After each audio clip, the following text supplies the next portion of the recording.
Esta transmisión fue grabada vía remota durante la contingencia por COVID-19.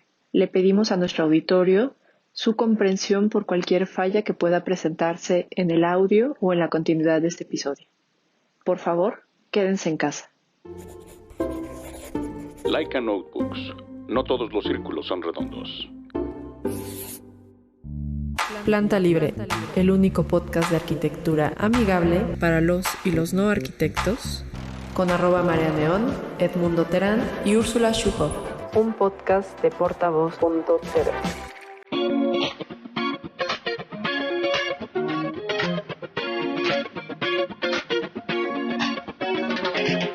Hola amigos, bienvenidos de vuelta a su podcast favorito para los y los no arquitectos, Planta Libre. Yo soy @MariaNeón. Yo soy Fera Riola. Yo soy Alan Rojas. Yo soy Sergio Beltrán. Súper, Sergio. Y pues bueno, gracias a todos por escucharnos, por seguirnos, por suscribirse. Ya saben que nos pueden dar like, que ya no sé si eso está todavía vigente o no, en nuestra página de Facebook. También seguirnos a través de Instagram como @plantalibre.podcast y en Twitter como @plantalibre_. Muchas gracias a todos los que se están suscribiendo a nuestro canal de YouTube.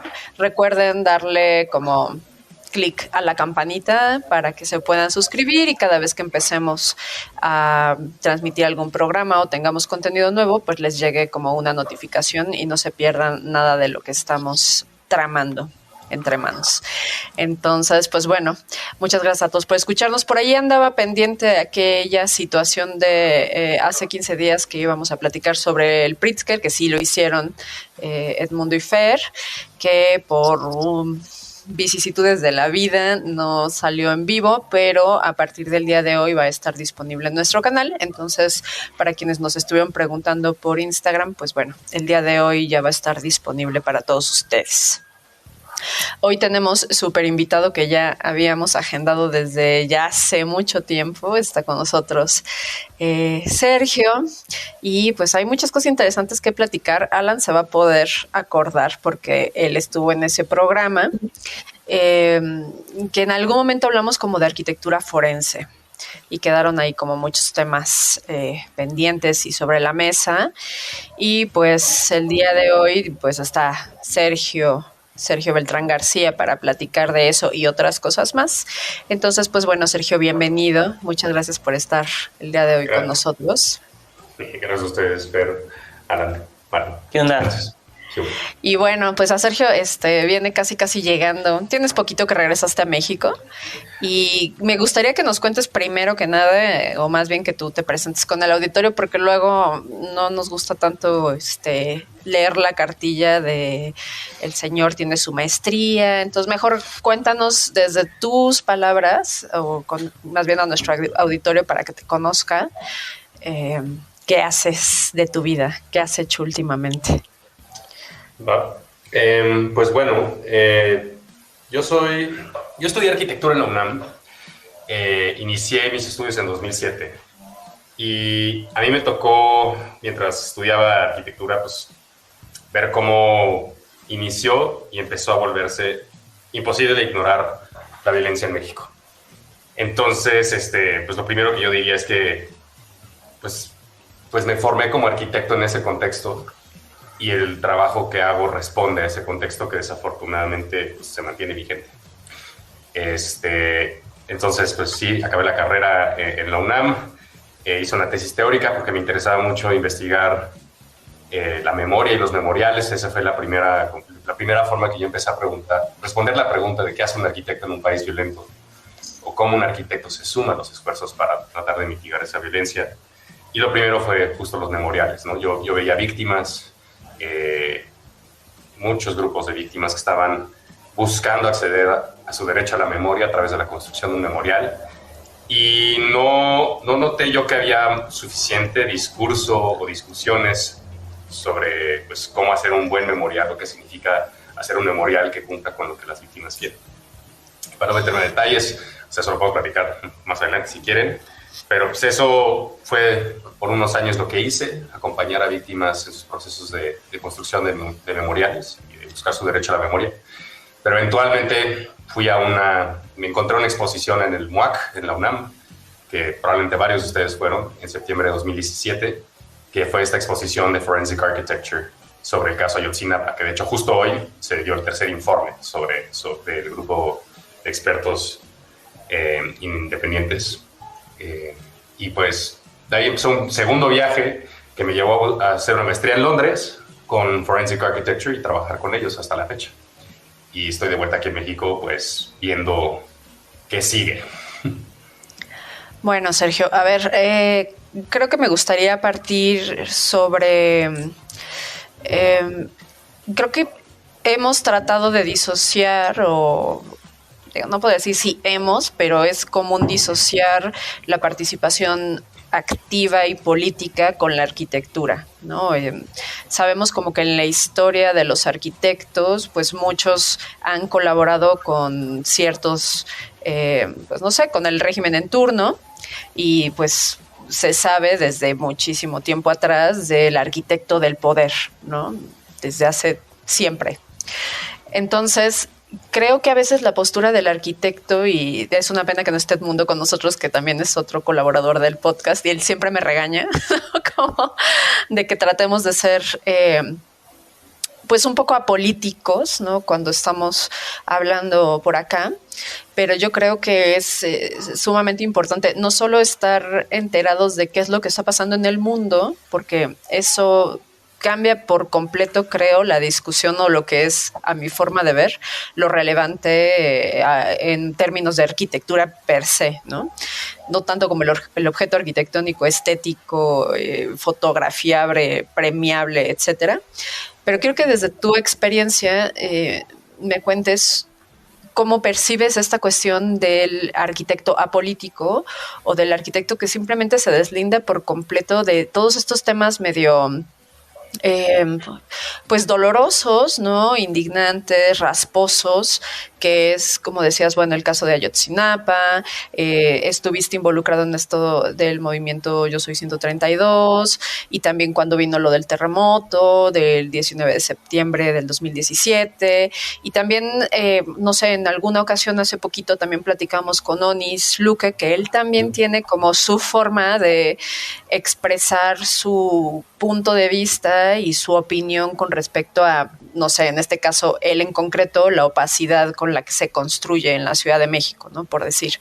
Entonces, definitivamente hay algunos actores dentro del gremio de la arquitectura que están llevando su práctica profesional un poquito más allá, ¿no? Quizás en el caso de Onis es específicamente desde su lente, pero en tu caso es completamente distinto porque además de ser y ejercer la profesión de arquitecto, también eres investigador, también te dedicas a pues no sé, como al activismo per se, y creo que eso es algo que a los arquitectos les da mucho miedo porque pues de pronto lo que menos quieren es ser incómodos o incómodas para un gobierno en turno, porque bueno, lamentablemente al menos aquí en México ser incómodo para alguien puede tener como repercusiones desde que no te den un trabajo hasta que un buen día sales en las noticias de que ya no estás aquí, ¿no? Y eso es sumamente grave. Entonces, si sucede con los periodistas, pues también de alguna forma, no sé si la arquitectura se ha visto como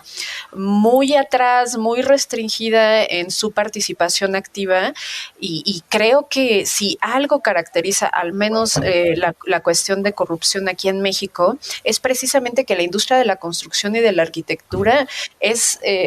tierra fértil para lavado de dinero, corrupción, pues no sé, digo, aquí en México pues está esta situación ahorita de Julio Scherer y demás, entonces siempre hay como escándalos de corrupción involucrados con la arquitectura y la construcción, entonces de pronto pues hay como muchas cuestiones trágicas, lo de la línea 12, está el suburbano, esta parte del tramo del suburbano que no se ha terminado. Recientemente se inauguró el aeropuerto Felipe Ángeles, que también tiene como un montón de cosas atrás interesantes que después vamos a comentar, porque incluso estamos tratando de contactar con el arquitecto que lo diseñó y que ya salió una nota diciendo que pues él no reconoce muchas cosas de la obra terminada. Entonces podríamos tener como un larguísimo etcétera, ¿no? Obviamente en su momento también hablamos del aeropuerto que iba a suceder allá en Texcoco.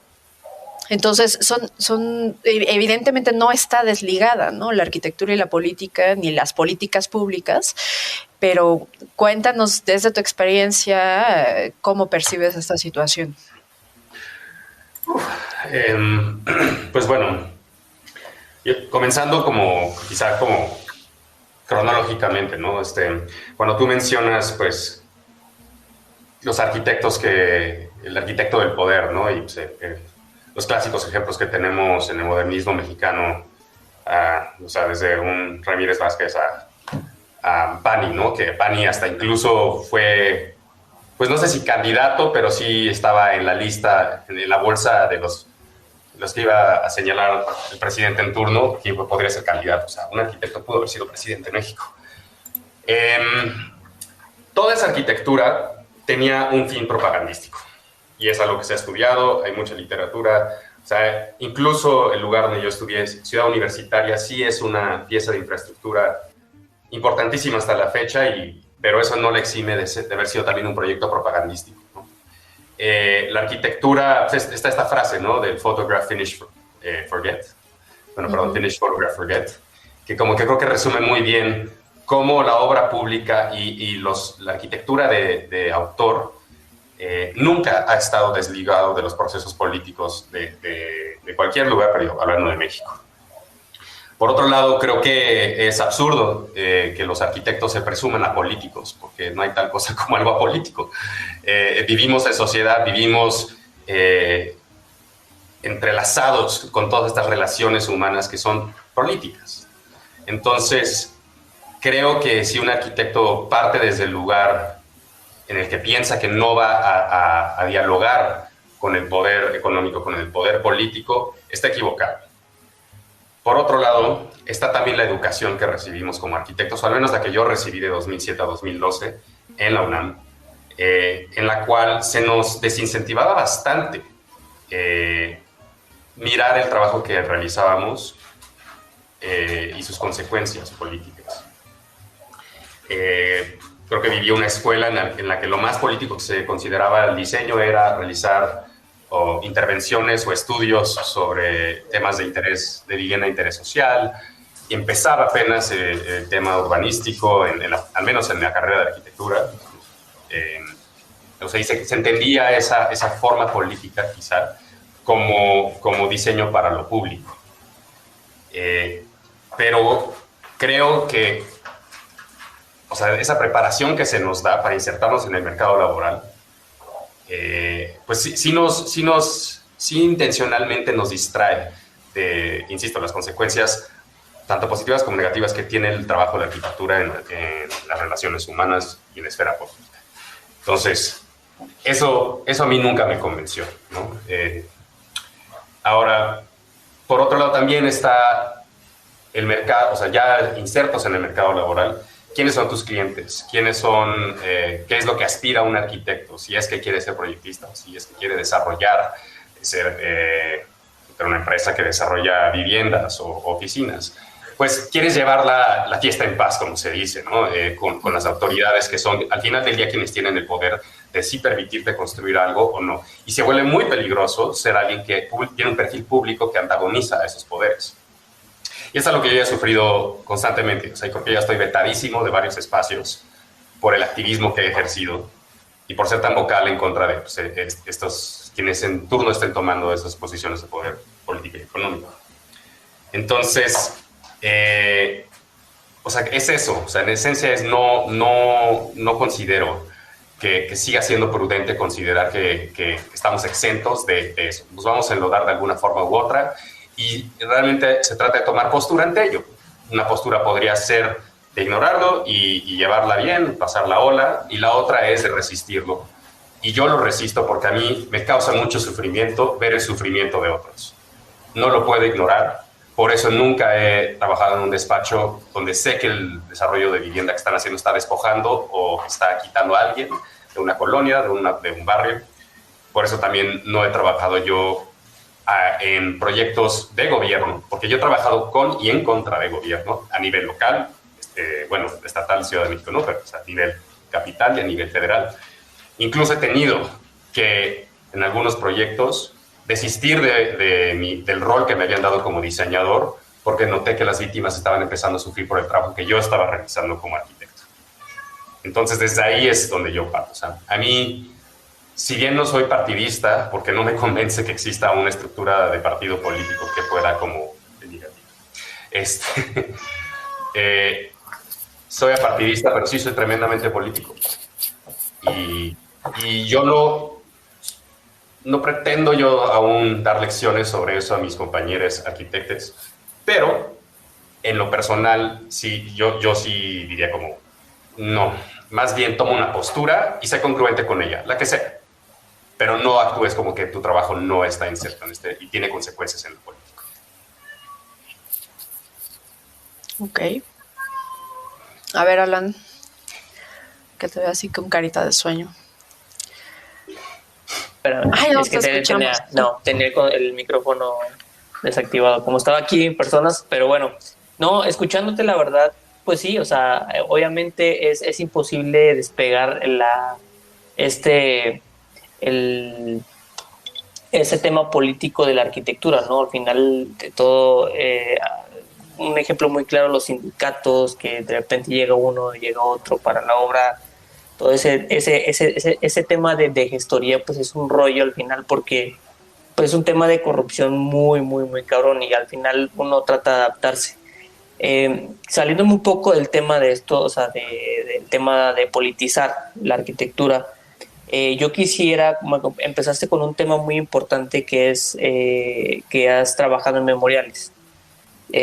Supongo que el que dices es el que estaba, donde también estaba Murakami, es pregunta. Había un tema de Murakami, hay unas columnas, ¿no? En el MUAC, de lo del Ayotzinapa, o yo estoy confundiendo. Recuerdo que había unas columnas ahí, invitaron a ese artista.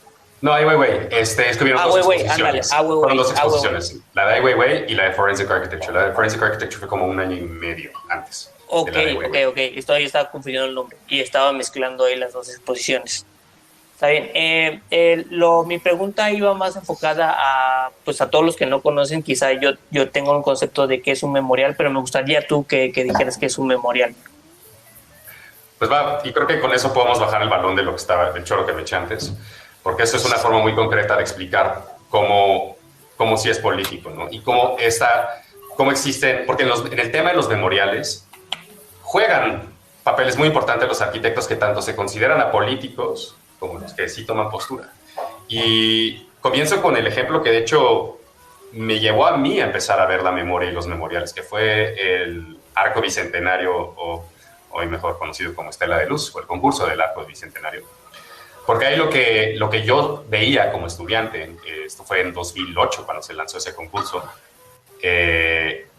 noté que varios arquitectos boicotearon ese concurso. Yo me preguntaba, pues, ¿por qué? Incluso varios metieron contrapropuestas, algunas bastante humorosas, pero al final resultó un ganador, alguien que de hecho daba clases en mi propio taller, y de hecho la propuesta, el anteproyecto era buenísimo, porque lo que más contemplaba era la creación de un espacio público gigantesco, casi de la mitad del tamaño de Zócalo en términos de metros cuadrados.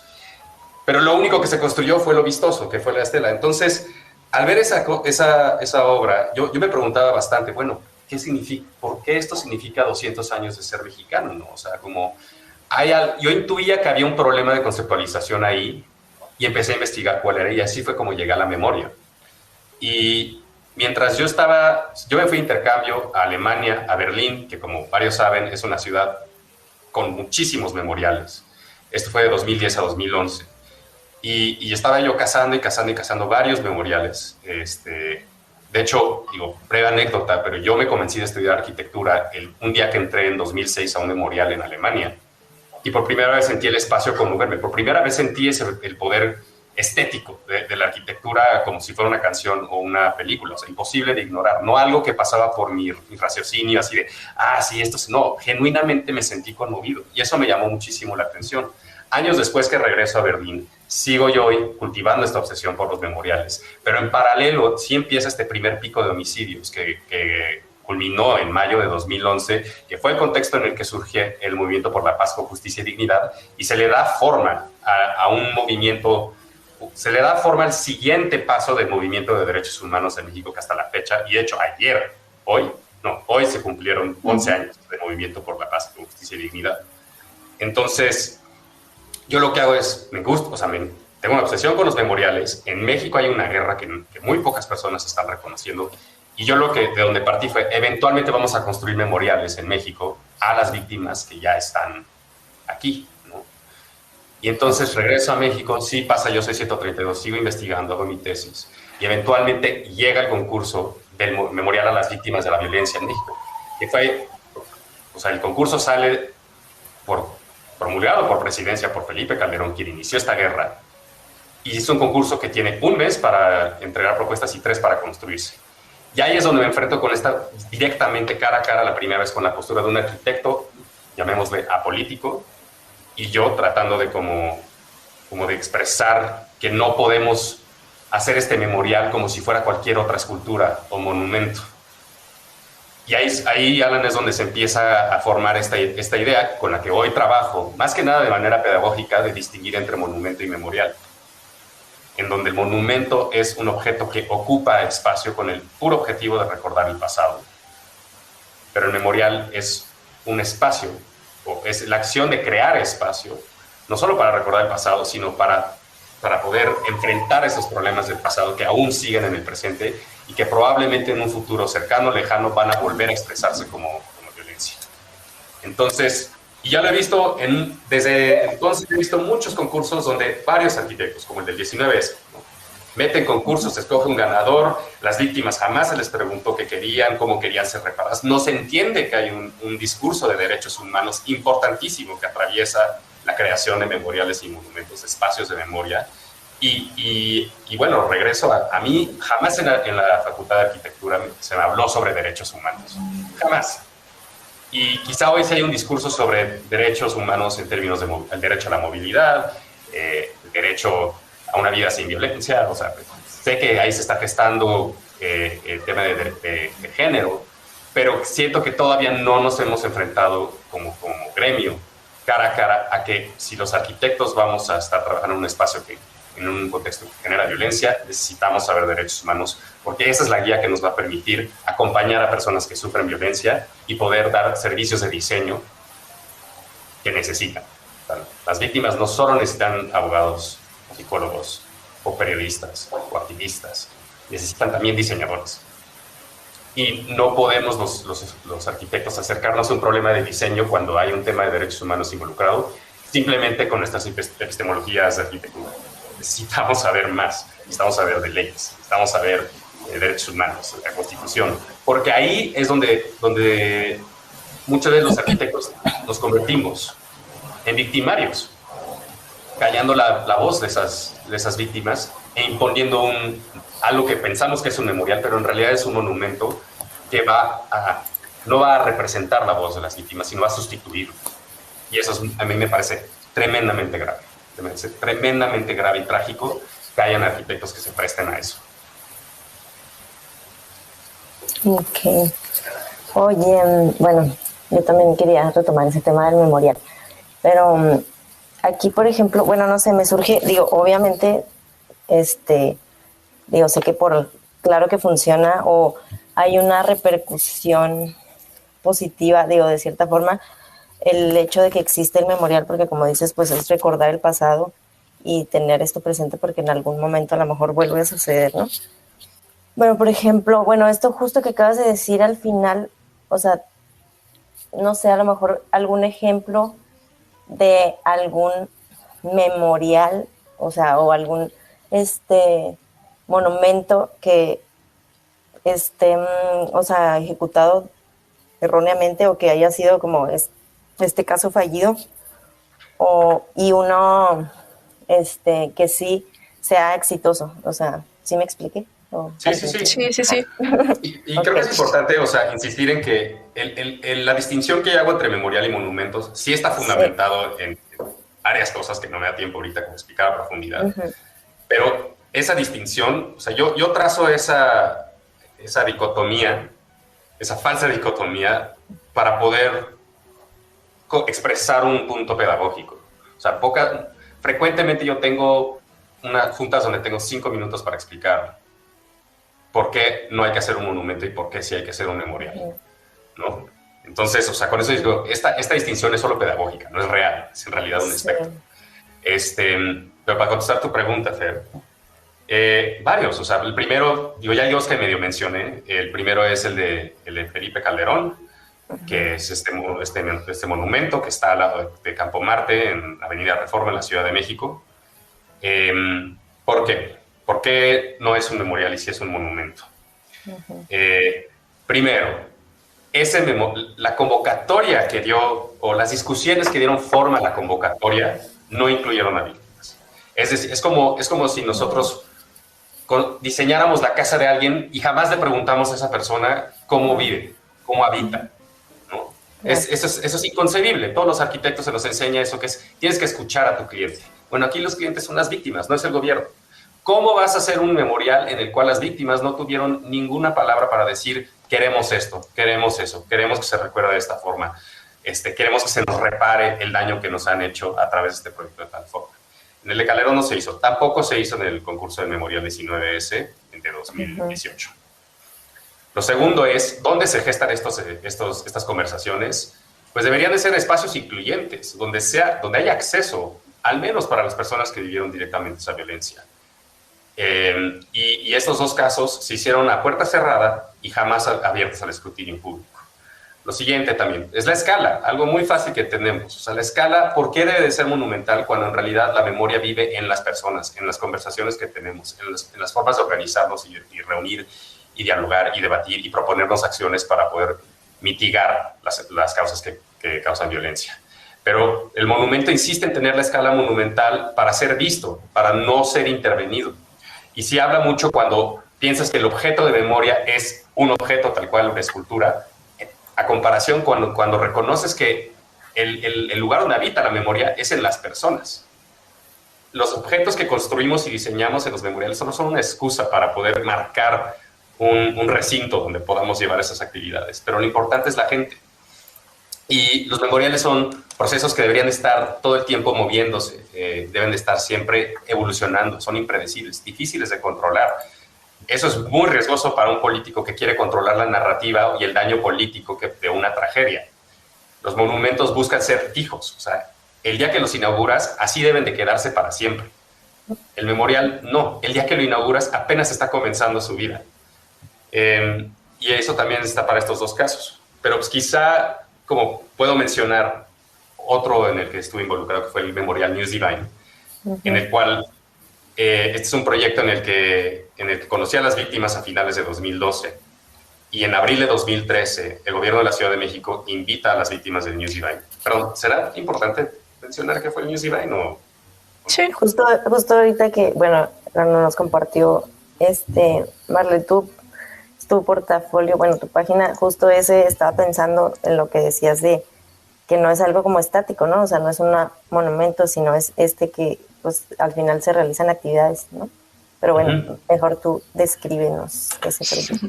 Pues para seguir ahondando en como la pregunta de Alan, o sea, en términos de como qué tipos o sea, la postura de lo político y lo apolítico y de qué es memorial y monumento y bueno, seguir en esto.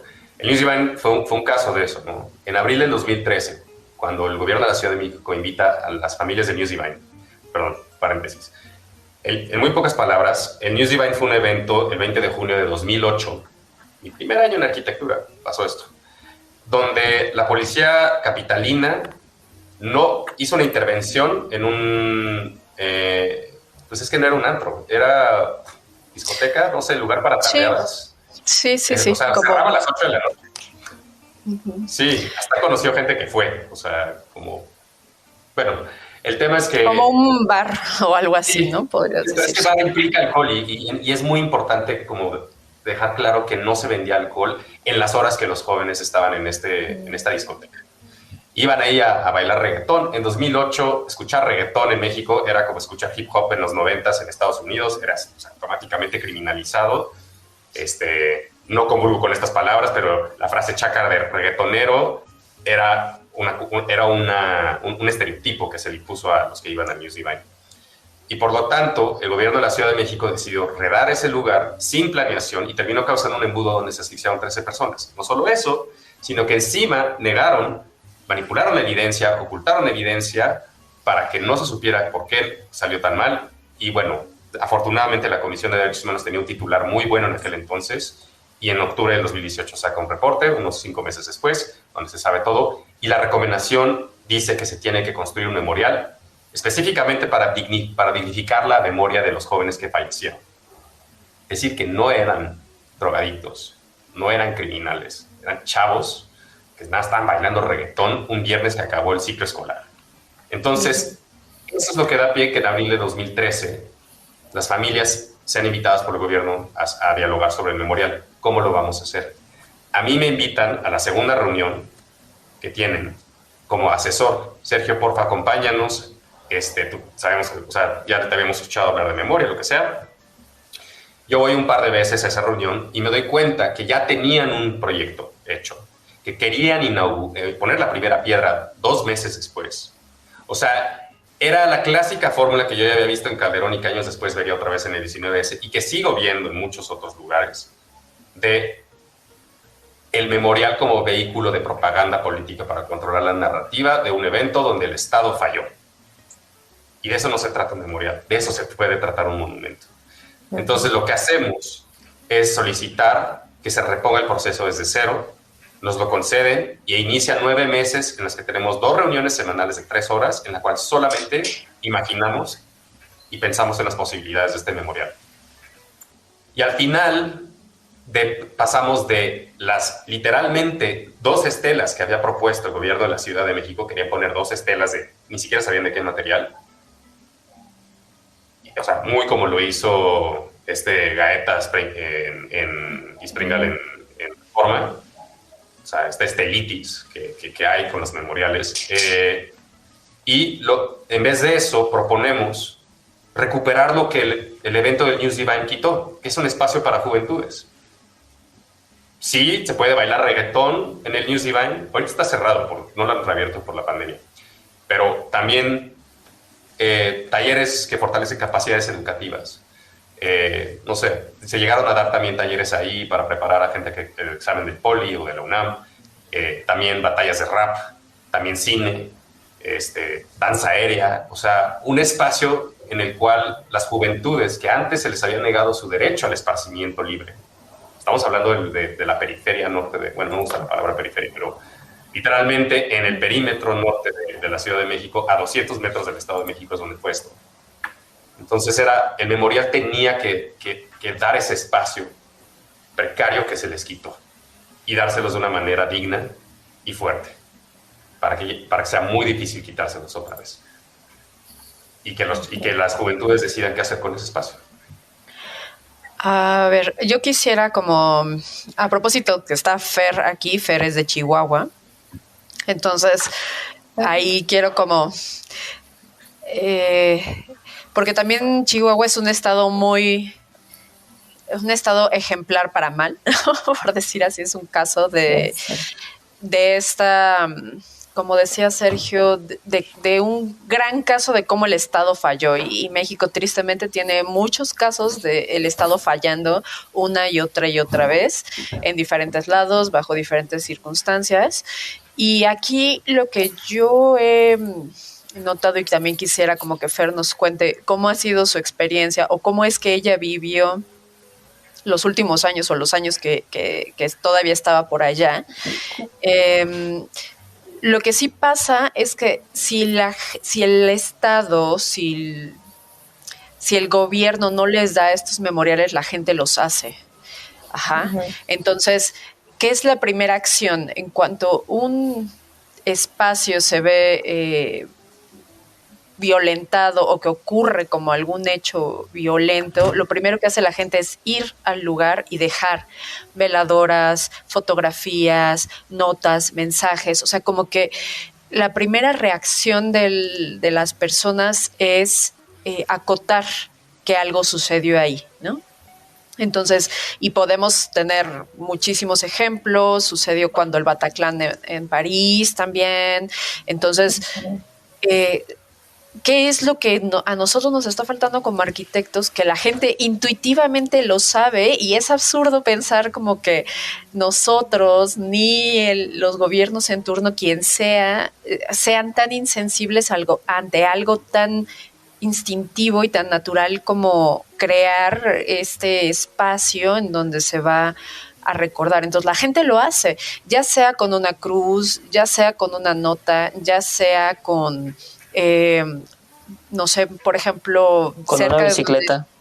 Ajá, exacto, ¿no?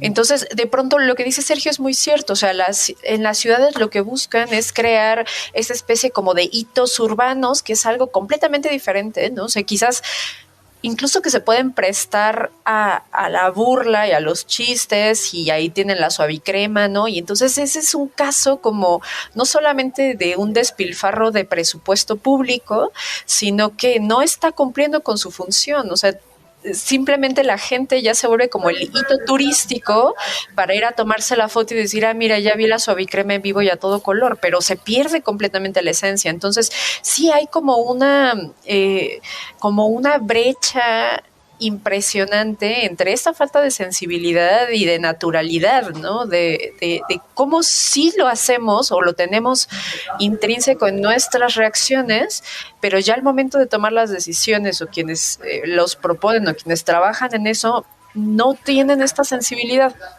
Entonces, pues bueno, ahí por allá tenemos un comentario, pero le dejo el micrófono a Fer para que Fer nos cuente un poquito de su experiencia y luego rebotamos con Sergio. Sí, bueno, esto que dices de las personas como intuitivamente hacen su memorial, sí es, o sea, frente a Palacio de Gobierno en Chihuahua hay una instalación justo por los feminicidios y las mujeres desaparecidas, y es como una mampara muy grande con una cruz y llena de clavos con listones que la gente va amarrando con los nombres como de las víctimas, ¿no? Entonces, ha existido desde hace muchos años y sigue existiendo los feminicidios, pero sí hubo como como una temporada muy fuerte en Chihuahua, sobre todo, pues en la frontera, ¿no? O sea, en Juárez. Pero sí recuerdo que había bueno, con todo lo del narco y todo esto, también hubo una ola de violencia súper fuerte porque yo siempre digo, o sea, la gente de Chihuahua, por ejemplo, voltea a ver a la Ciudad de México como de Chihuahua o de cualquier otro estado, creo. Voltea a ver a la Ciudad de México como una ciudad como muy peligrosa, ¿no? Pero yo siempre digo que es como otro tipo de violencia. O sea, y no estoy justificando la violencia de aquí, pero a lo mejor aquí puede suceder más común que vayas en el metro y te roben la cartera, o, ¿sabes? Y allá la violencia es como un tema como muy dirigido o sea, muy específico, y es una violencia como de justo esto de feminicidios, del narco. Entonces, bueno, digo, hay como varias cosas, digo, o sea, como esta cosa como del narco y la frontera y todo esto, y el tema de feminicidios. Digo, en este caso, hablando, por ejemplo, otra vez de los memoriales, digo, enfrente de Palacio ahí está como mampara, donde tiene esta cruz y tiene estos clavos y tiene estos listones, y es algo que tiene ya muchos años y ahí permanece, y la gente la va como, digo, desafortunadamente y desgraciadamente, pues van ahí sumando listones y listones de todas las desaparecidas. Entonces, pues sí, o sea, sí es algo muy fuerte, y sí, como que ahorita, justo que dijiste esto, es como de claro, o sea, porque la misma gente, las mismas víctimas o familiares de las víctimas intuitivamente van construyendo este tipo de memoriales o haciendo este tipo de movimientos, ¿no? Sí, Entonces, la gente de a pie, por así decirlo, sabe hacer mejores memoriales que los arquitectos. Sí. Es algo, o sea, definitivamente sí, o sea, hay que aprender de ahí, ¿no? Porque, a ver, por ejemplo, ahorita que mencionas feminicidio y narcoviolencia en Chihuahua, y también para seguir reforzando lo que ya hemos estado platicando, o sea, en el caso de feminicidios, pues en Chihuahua está el primer memorial que tuvo que construir el Estado mexicano, que fue obligado el Estado mexicano. Es más, es el primer memorial que el Sistema Interamericano de Derechos Humanos, la Corte Interamericana, ordenó al Estado mexicano a construir un memorial en Juárez, que es el de Campo Algodonero, que es esta escultura de esta mujer que está como flotando y libre.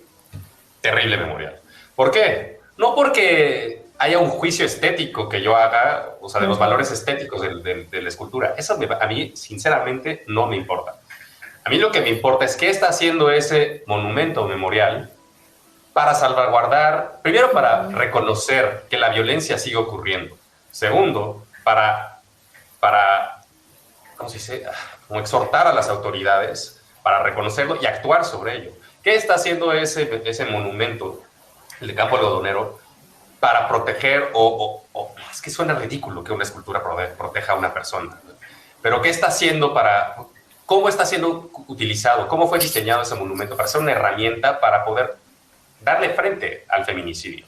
No hace ninguna de estas cosas. Tanto así que las mismas víctimas terminaron, cuando en 2011 inauguraron ese memorial, las mismas víctimas que fueron las partes en el caso, lo rechazaron. Y ya pasaron 11 años y los feminicidios siguen subiendo. También en el caso de la violencia en Chihuahua está el monumento de Villas de Salvarca, de este evento donde había una fiesta, donde habían chavos con 15, 16 años y llegó un comando criminal y acribilló y mató a 11, si recuerdo bien. Y el Estado, el gobierno de Felipe Calderón, puso un monumento, una plaza, que otra vez, o sea, juicios estéticos aparte, no derivan acciones políticas que visibilicen, salvaguarden, sean una herramienta para que no se repita esa violencia. Entonces, tenemos muchísimos ejemplos en México de monumentos que están posando como memoriales. Para ir a lo de qué podemos aprender del memorial que tú estás mencionando, que está frente al Palacio, pues también es muy similar a lo que ya han aprendido varias víctimas a lo largo de todo el país y que pues, particularmente en la Ciudad de México que se expresa como antimonumentos, ¿no? Y creo que aquí hay una clave importante de qué podemos aprender los arquitectos. O sea, por un lado tienes el monumento de todos están sobre Avenida Reforma, todos estos, es una clase de memoria a Reforma. Tienes el monumento de Calderón, donde jamás, o sea, sí el Comité 68 lo intervino, pero o sea, jamás realmente se han instalado ahí grupos de víctimas para accionar sus demandas al gobierno, al Estado mexicano. Ahí no lo hacen. Existen los antimonumentos, donde sí son hechos por las víctimas, pero no suelen accionarse cotidianamente para poder, por ejemplo, el de la guardería ABC, que está frente a la Secretaría de Salud. Ese se activa solamente una vez al año y hay infancias en riesgo de ser lastimados o perder su vida en las estancias públicas de todo el país, no nada más en donde fue la guardería ABC. Y de hecho han muerto más niños, más bebés, desde guardería ABC en estancias infantiles por negligencia que ese día. Entonces, los antimonumentos que han construido los grupos de víctimas también han estado limitados porque solamente hablan de sí mismos, de sus propias tragedias. Pocas sí están haciendo conexiones con violencias estructurales que permanecen después del evento. Y el mejor ejemplo de estos son las antimonumentas. ¿Por qué? Porque la antimonumenta, especialmente la que se colocó en la Glorieta de Colón, la antimonumenta no es realmente el pedestal y la figura de la mujer que está ahí. Y yo no voy a hablar de feminismo, porque eso no me toca. Yo voy a hablar de cómo yo lo leo como arquitecto que estudia memoria y memorias.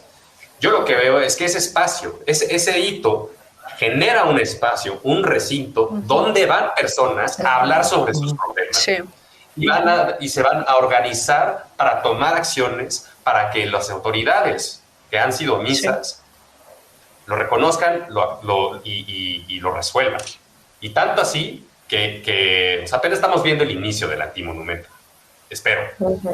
Y eso para mí es una gran inspiración. ¿Por qué? Porque no solamente es el lugar donde quizás estamos los arquitectos, que es el diseño, y si hay un tremendo cuidado en la comunicación y en el diseño del antimonumenta, muy importante que el antimonumenta frente a Bellas Artes no habla de un caso o de un día, habla de un fenómeno de violencia, que es lo que muchos monumentos se rehúsan a hacer. No hablan de fenómenos de violencia, hablan de un caso aislado que es muy fácil descontextualizar y no reconectarlo al presente. Entonces, en el antimonumenta vemos este muy buen traslate entre el diseño y también el activismo de las personas que sufren violencia. Y yo creo que los arquitectos mucho que aportar. O sea, yo creo que hace falta mucha crítica, mucha teoría, y eso es lo que yo también me dedico, es a trabajar con personas que han sufrido violencia y tienen muy buenas intuiciones. Para mí me ha tocado desde, en algunos casos, que los familiares realmente solamente quieren una escultura y hay que acompañar y mostrar que se puede más. Y también me ha tocado llegar con víctimas, como la mamá de Lisbeth Berlín, de la joven que fue asesinada en Seúl. Ella sabía perfectamente bien que era un memorial. Yo no se lo tuve que explicar. O sea, ella desde el inicio dijo, esto no se trata de explicar, se trata de todas las que voy y mañana van a ser violentadas. Entonces, si hay un memorial para mi hija, ni siquiera va a estar su nombre. Y ahí está en Seúl, el memorial de Leslie, y no tiene el nombre de Leslie. Entonces para terminar, no se trata de solo dejar que las víctimas construyan sus memoriales, porque a veces son muy precarias y las destruyen, sino que hay que acompañar, escuchar y pues sí. Lo que haría es como lo que haría un arquitecto con cualquier cliente. Escucha y diseña lo que te están pidiendo. Ok, tenemos ahí unos mensajes. Mauricio Vázquez nos dice buenas noches, Manuel Peña nos manda buenas vibras y Dante comenta, se dice que el primer fraude al pueblo mexicano fue el caballito de Tolsa, pues el virrey pidió más dinero de los que realmente costó. Pues bueno, es que yo creo que un poco más allá como del fraude económico, porque bueno, ese ya tristemente va como implícito, sino el fraude como humanitario, pensaría. Creo que casi siempre, y es recurrente la frase de que nadie quiere hablar como de sus fracasos, y creo que no solamente esto, tampoco creo que sea exclusivo de México, pues casi siempre tratan como de echar los fracasos abajo del tapete. ¿Y por qué razón querrían hacer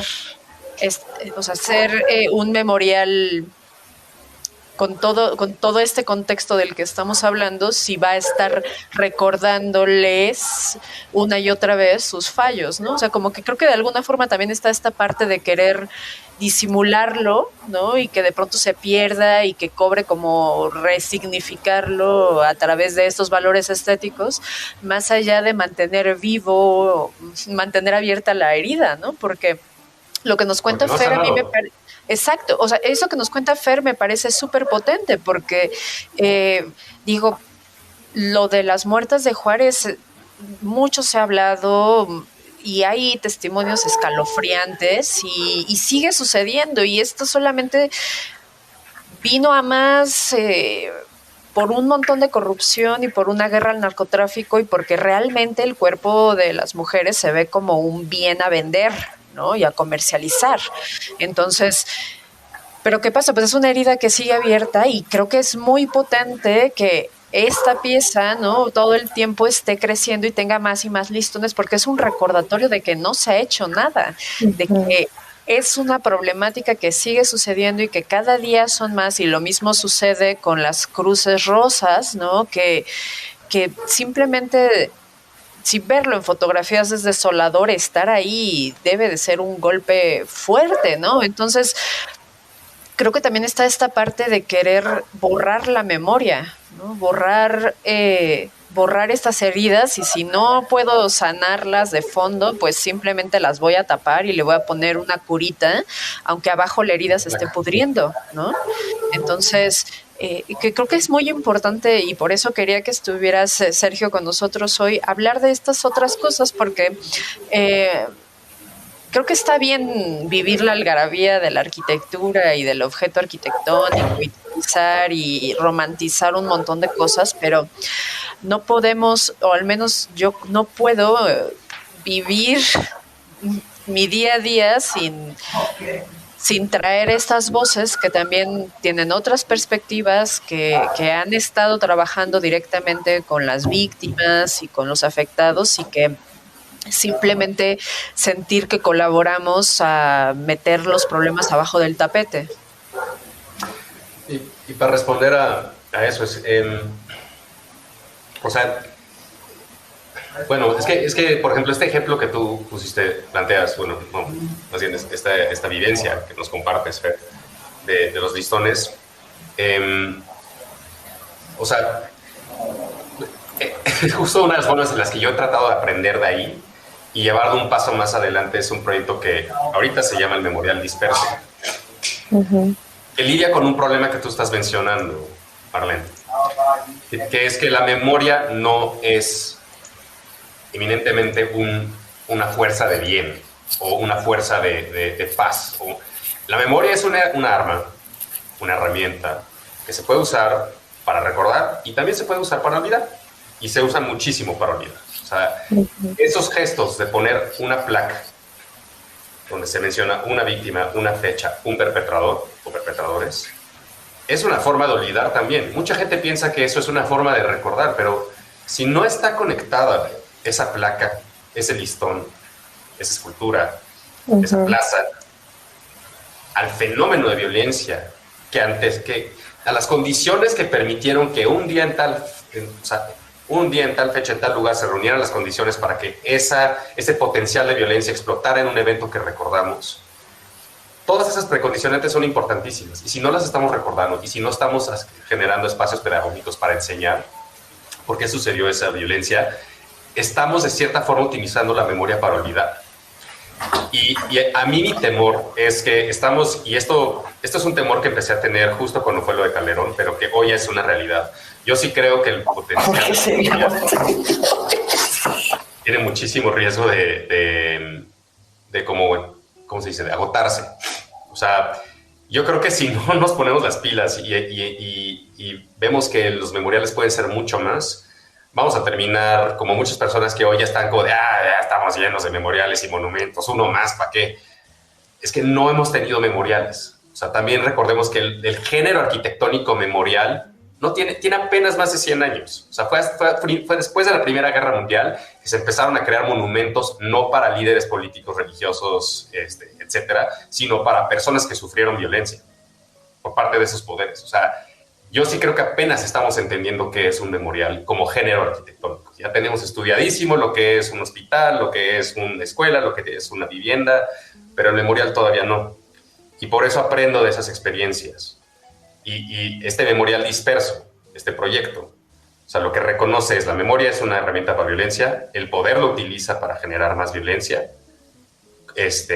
y una de las formas que lo hace es elevando los costos políticos y económicos para acceder a un memorial. Nosotros pensamos que los memoriales tienen que ser costosos, gigantescos, súper burocráticos, difíciles de hacer, y yo creo que lo que tenemos que hacer es reducirlos en escala para que puedan ser ejecutables, para que puedan darle derecho a la memoria a las víctimas.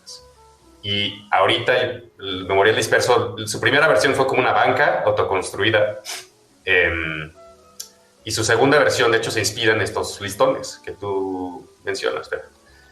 Trabajé hace un mes y medio con madres desaparecidas, madres que buscan ahí a sus hijos desaparecidos, bueno, más bien personas que buscan, casi todas son madres, afortunadamente, pero personas que buscan a sus desaparecidos.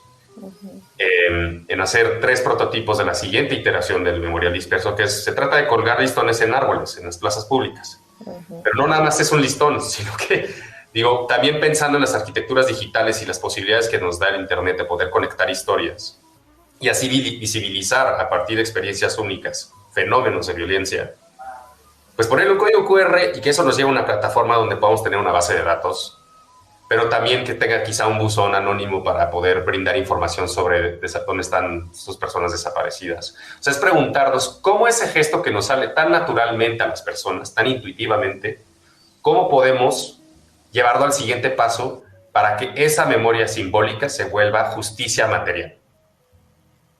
O sea, ya no es solo hablar de lo simbólico, sino de lo simbólico junto con lo material. Y lo material es derecho a la verdad, derecho a la justicia, derecho a la reparación, derecho a la no repetición. Y todo eso es derecho a la memoria. No, o sea, una frase que me he hecho es: la memoria sin verdad es mentira, la memoria sin justicia es impunidad, la memoria sin reparación es daño, la memoria sin garantías de no repetición es olvido. No puedes tener memoria si no tienes esas 4 cosas. Entonces, pues el reto es grande. El reto es grande. No, pero esta frase que nos dices para cerrar, creo que igual es sumamente potente porque se trivializa, ¿no? Como la búsqueda, exigir justicia, exigir que no se ignore lo que está pasando, ¿no? Y creo que si de algo adolece nuestro país y muchos, es precisamente de impunidad, ¿no? Entonces, de impunidad, de simplemente, digo, no sé, podríamos citar un montón de ejemplos bastante indignantes, ¿no? Del precio que le ponen a una vida, ¿no? Como ahora que sucedió lo de la línea 12, cuánto creen que le deben de pagar a las personas y cómo todo se vuelve un tema. Y tienen derecho. Las víctimas tienen derecho a compensación económica. Eso está en la ley. Claro. Sí, por supuesto. Pero creo que aquí el tema se vuelve como no sé, como simplemente la misma opinión pública pensar que, ay, ¿por qué piden tanto? O sea, no sé, se vuelve como totalmente trivial cuando el problema es mucho más profundo y es algo que degrada el tejido social, ¿no? Entonces, ¿cómo puedes pensar en una sociedad participativa, saludable, democrática, cuando está tan lesionada en niveles sumamente profundos, ¿no? Entonces, creo que la problemática está entre uno de estos temas es muchos otros es sumamente complejo, pero te agradezco que hayas estado aquí con nosotros para poner este granito de arena, para tener una pieza más de todo el rompecabezas que es importante conocer y ampliar nuestra perspectiva, ¿no? Va mucho más allá de Pritzkers, va mucho más allá de publicaciones, va mucho más allá de propaganda, ¿no? En general, sino si queremos abonar o pensar que podemos ser participantes activos de la construcción de nuestras sociedades a futuro, es importante involucrarnos un poco más, ¿no? E involucrarse también es informarse. Entonces, pues muchas gracias, Sergio, por tu participación, por tu conocimiento y por compartirlo con nosotros y con nuestros escuchas. Gracias a ustedes. Y pues ahora me inviten de nuevo porque no hablamos nada de arquitectura forense hoy. No, nada. Seguramente mucha gente allá afuera está de Forensic Architecture. ¿Qué onda? Es otro tema. Pero muchas gracias. Sí, adelante. Perdón, se me acabó la pila. Entonces tuve que improvisar. Fui por una cámara ahí arriba, regresé, la coloqué. Pero la verdad, Sergio, un gusto conocerte. Me explotó la cabeza conocer la diferencia entre un monumento y un memorial. La verdad es que estoy muy agradecido. O sea, neta, es un episodio en el que te escuché y tener una definición exacta de esta diferencia entre monumento y memorial, para mí realmente me voy con un buen sabor de boca de este episodio. La verdad te lo agradezco mucho y agradezco mucho que haya gente como tú que esté luchando en contra de muchas cosas y que esté aclarando justo esa diferencia. La verdad te lo agradecemos mucho, la verdad es un trabajo muy, muy chingón. Sí, gracias. Por dos, como dicen los chavos. Los chavos. Sí, los chavos. Pues, no, claro que sí, o sea, el conocimiento justo que compartes es eso, o sea, yo creo que ya no vamos a voltear a ver un memorial igual porque, y yo también, o sea, como que la verdad no tenía la idea completa como el memorial, o sea, el memorial también como un elemento como estático y no el memorial como este espacio como de interacción y de acciones, ¿no? Contra, pues, el objetivo de el mismo memorial. Sí, y como mencionar también como idea, como para cerrar, o sea, esto del memorial y monumento, yo pienso que aplica para cualquier cosa. O sea, yo lo que invitaría es a preguntarse cuando están diseñando, cuando están construyendo, ¿están ocupando espacio o están creando espacio? Y a partir de ahí, como pensar si vale la pena seguir adelante con la intención de tomar un espacio y ocuparlo para uno mismo o para el poder económico o político. Además, desafortunadamente trabajamos muchos para que otras personas ocupen espacio, o también podemos buscar caminos para crear más espacio. Y eso es un tema profundamente arquitectónico. Hay una pregunta. Sí, que las vamos a leer. Estaba justamente por decirles que íbamos a tardarnos un poquitín más. Digo, por ahí nos dejó un mensaje Nancy Lisset que dice, bueno, que un gusto escucharnos. Gracias a ti por escucharnos. Mauricio Vázquez dice, jamás lo había visto de esta manera, lo cual, pues bueno, nos unimos y por eso estamos acá igual para entender un poquito más todes. Y Mario Valencia pregunta, nosotros como estudiantes, ¿cómo podríamos acercarnos más a estas perspectivas, siendo que en la mayoría de las materias de la facultad solo se nos enseña a pegarnos directa o indirectamente a lo productivo? Ok, Mario, una respuesta un poco a manera de anuncio. Muy pronto en la Facultad de Arquitectura. Pero no, en serio, estoy junto con otras personas buscando formas de poder crear un espacio como Forensic Architecture en México. Está un poco banal mi anuncio, pero síganme en Twitter y mandan un email, no sé, si quieren, como yo estoy haciendo una lista de banda que quiere enterarse cuando sea momento ya decir, ok, ya estamos listos para presentar esto al público. También estamos buscando, estamos viendo si se puede empezar a entrar espacios educativos para poder pues invitar a más personas a pensar de esta forma y si quieren sumarse a las acciones también. Pero no estoy listo todavía para decir exactamente cómo. Lo único que puedo decir ahorita, desafortunadamente, es pónganse en contacto. O sea, soy @S Beltrán en todas las redes sociales y mi correo también es sbeltran@gmail.com. Y ya, muy bien. Pues bueno, ahí nos vas a contar cómo te va con esto de entrar como con estos temas políticos a las instituciones educativas, porque ese también es otro tema que aquí no quiero balconear a nadie, que después... Es parte de la chamba. Pero es parte de la chamba. Entonces, pues bueno, como no nos queremos empachar tan pronto el lunes, ahí lo dejamos, que también estaría interesante. Digo, es difícil, ¿no? Es difícil, casi luego nadie quiere hablar de esas cosas, pero qué bueno que estuviste aquí con nosotros, Sergio, para y ponerle un poquito de limón a la herida, para ver si con suerte empieza a cicatrizar, ¿no?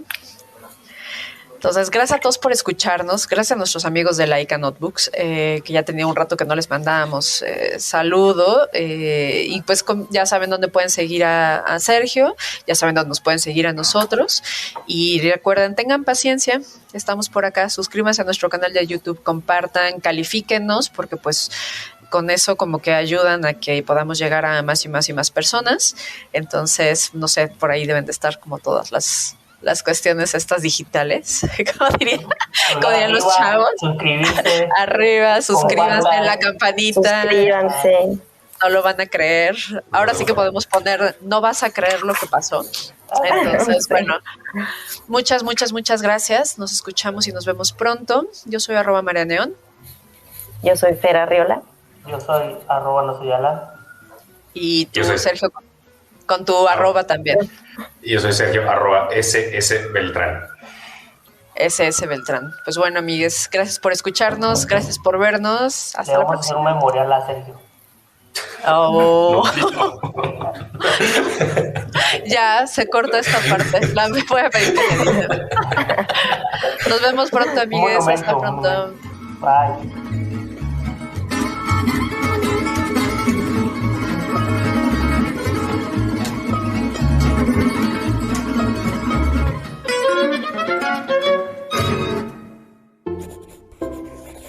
Laika Notebooks. No todos los círculos son redondos.